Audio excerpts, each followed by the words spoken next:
What's going on, family? Hey, it is Wednesday, 11 a.m., baby. It's time for the Fighter Share Report. We got some good stuff coming at you today, so y'all stay tuned. We got a Houston Oilers hat on, bro. So your vision's getting the best of you, bro. Well, I know it's the Fighter Share symbol, but it does look like the old Houston Oilers colors. Your vision's getting the best of you, bro. No. If when you This look is at the not retro, that hat is not this hat is not light blue at all. it It's looks like regular it's blue. coming across the broadcast. That's why I asked the question. Or Richard Petty, Oh, okay. one of the two.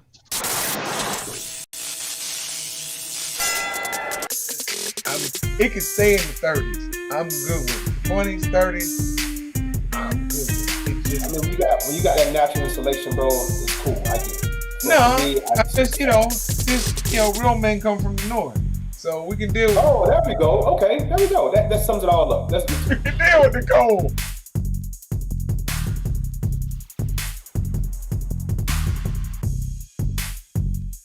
I'm saying these names not because they're essentially the best fighters out there, which we can make a case for Shakur Stevenson, definitely. They just look that much better than whoever they fight.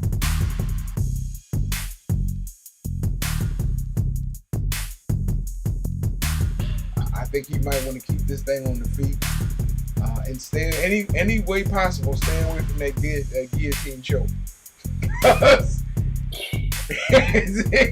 he was squeezing Buddy's face in the last fight and put him out. Come on, dog. Let's fight. Welcome to the Fighter Share Report. Welcome to the Fighter Share Report. Hey, man, it's time to get into it. We got some good stuff happening this weekend.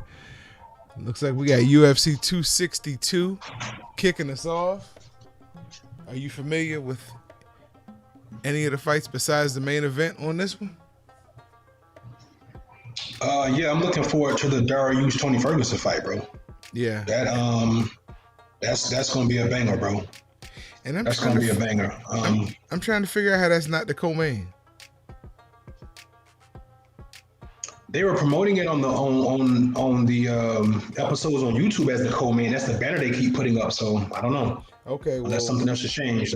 hey, I'm not gonna worry about it because they have the Ronaldo Souza, Andre Munoz fight on the card as the co-main, but maybe they switched it, which would have been smart because Yeah, because I never saw that. So yeah, okay. exactly.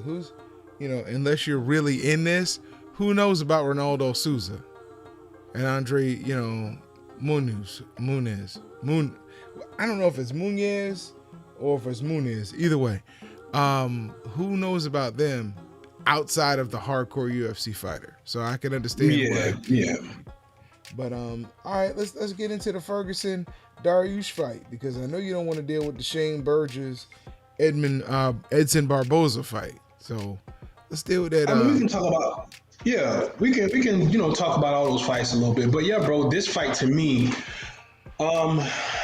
this fight could steal the show only because I think the main event could end pretty quickly. Yeah. Because both of those guys. I mean, they're not. I mean, I don't really see Oliveira going back, and I know Chandler's coming forward. So, but yeah, man, Tony Ferguson got a lot to prove at this point.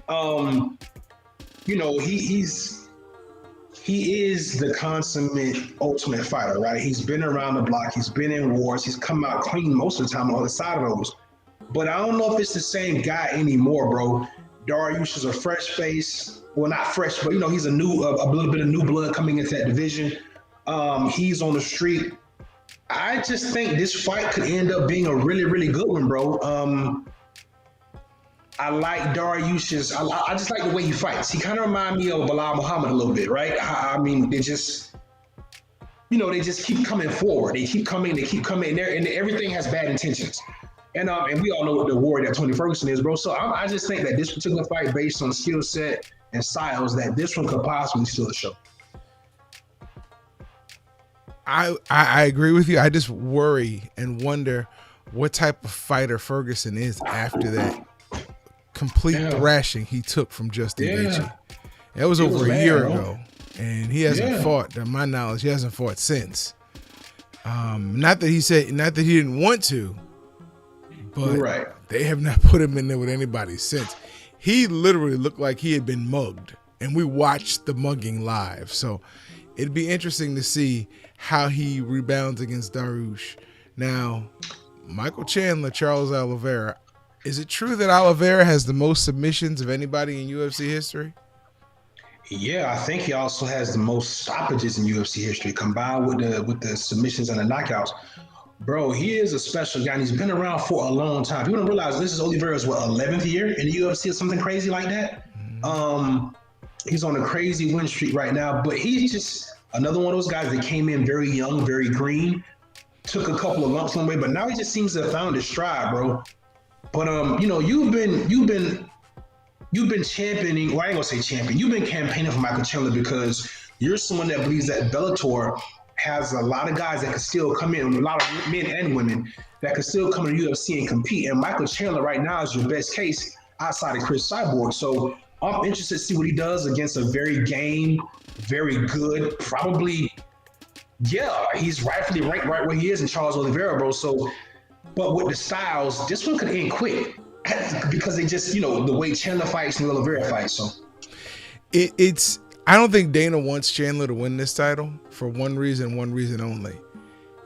Chandler was the top of the cream of the crop in Bellator. And with the UFC saying that they're really the only organization at this level, for Chandler to come in 2 fights, win a title, it can bring the UFC down a peg towards Bellator. They're still going to be looked at as higher, but they can bring them down closer as far as that gap there. I'm looking forward to that fight, man. Hey, we got 2 days of boxing coming up. Friday and Saturday, baby. We got 2 days of boxing. And I know which one you want to get to, but let's start off on Friday. Because I believe it's going to be one of those, it's going to be a good card. Because it's our girl Heather Hardy versus Jessica Camaro. You're familiar with Heather Hardy, really familiar with Heather Hardy. Talk a little bit about what you think you're going to see from her this Friday.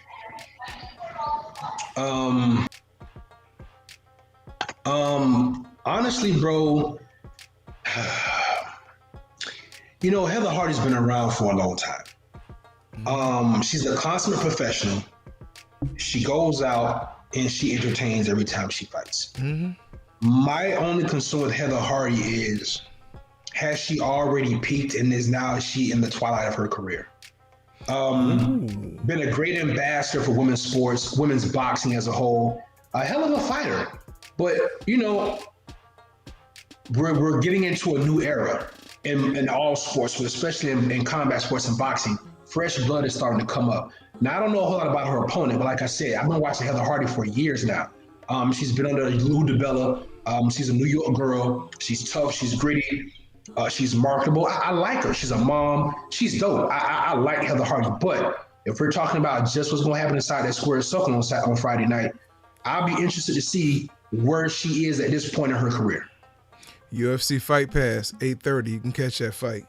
Also on Friday night, we have Jay Harris versus Ricardo Sandoval for the IBF final flyweight eliminator. So the winner of this will get an IBF flyweight championship fight.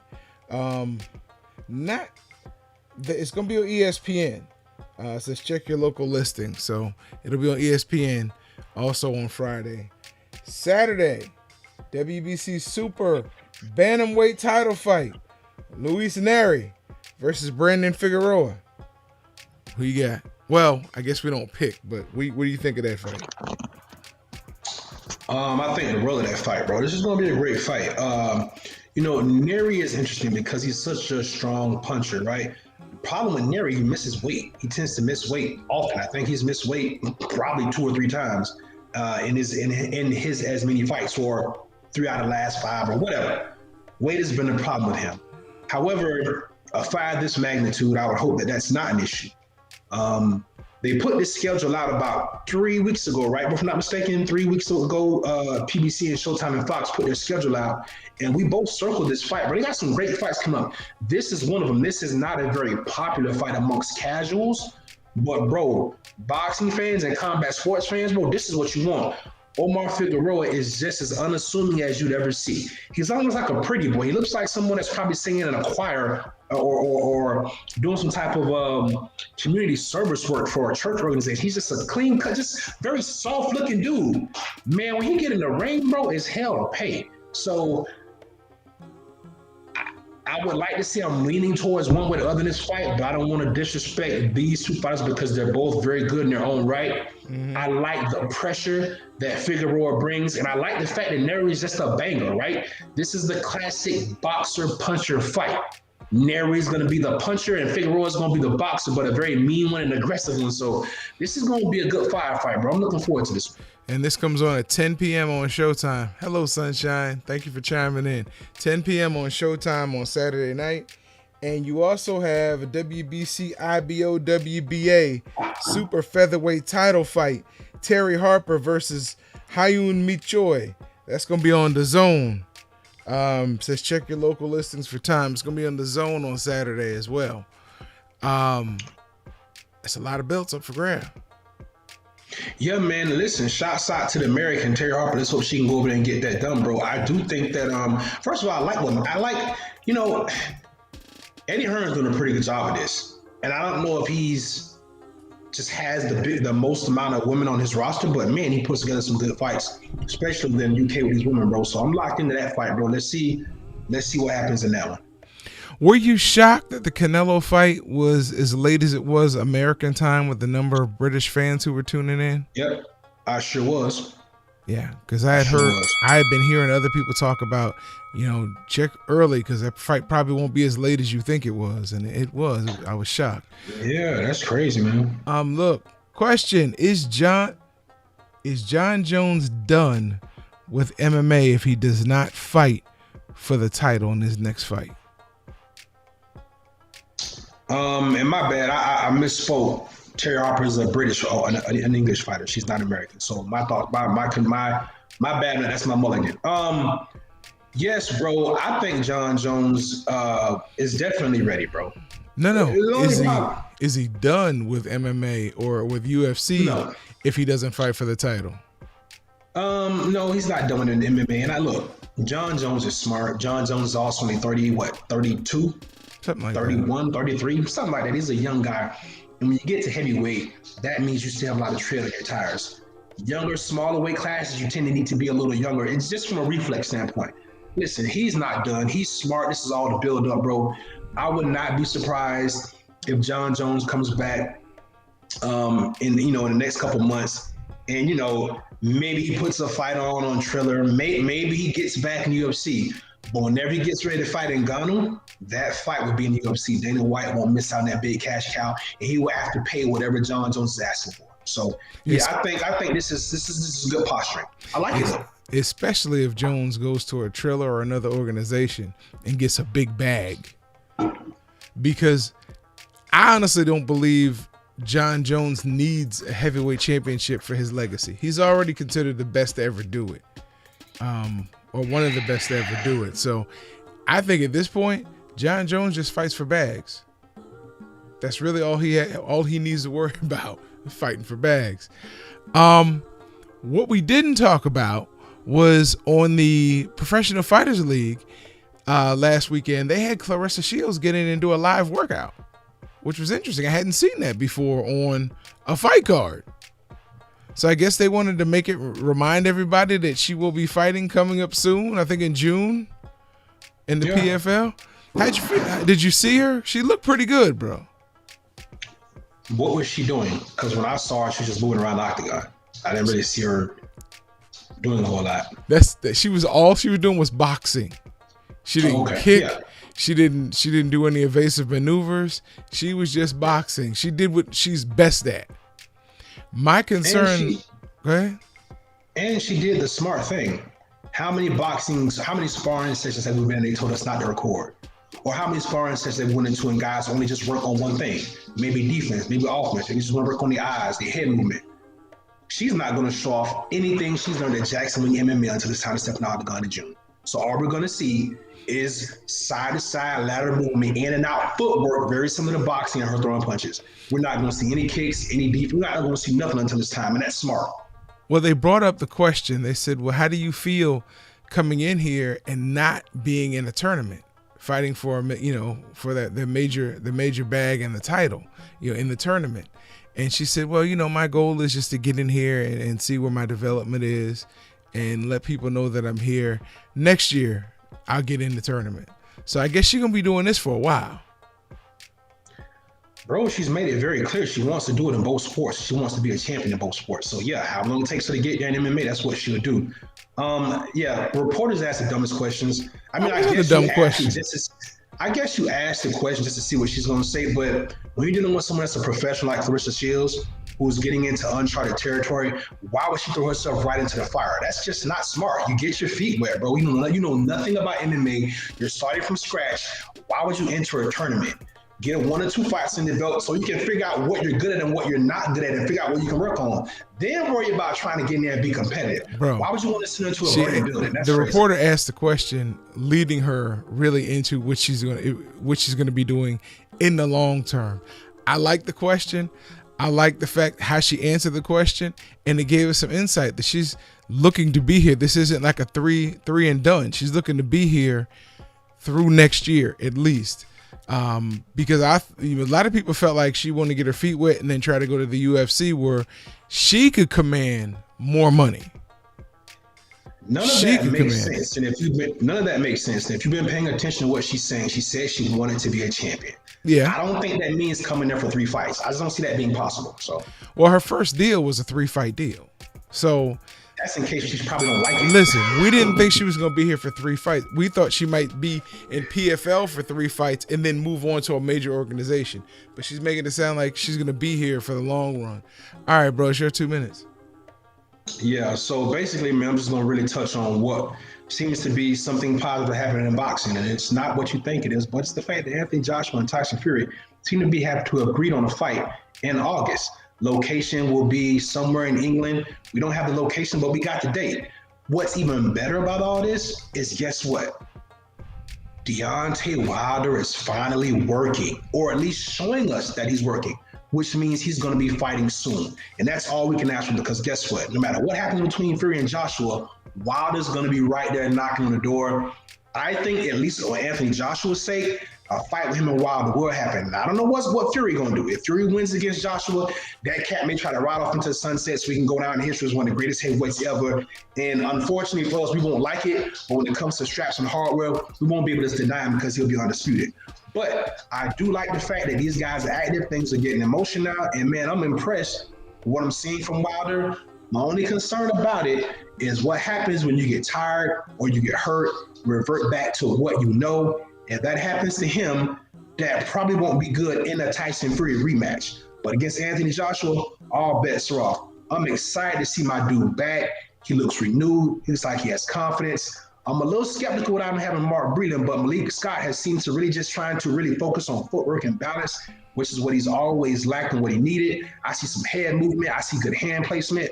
But again, these are just Instagram snippets, and we know how this world works. They only show us the highlights. We don't see everything in the middle. So hopefully Wilder's working just as hard as he looks on his highlights. Because if he is, I'm excited. Let's get it.